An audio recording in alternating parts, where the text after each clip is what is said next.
আমি এখানে থাকবো, এখান থেকে আমাকে কেউ সরাইতে পারবে না। আব্বু কল দিছিল, আব্বু কল দেওয়ার পর বলতেছে যে তোর আর ফোন দেওয়া হবে না।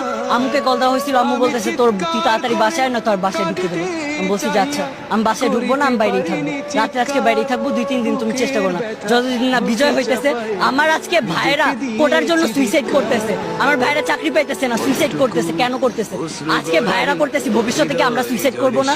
ভবিষ্যতে আমাদের আমার এই যে বোনেদের ঢাকা ইউনিভার্সিটি ইন্ডিয়ানের বোনেদের এমন ভাবে যে নির্যাতন করলো ছাত্রলীগের পোলাপাইনরা, কেন করছে? কেন করছে? ওদের কি অধিকার যে ওরা গায়ের ওপর হাত তুলবে?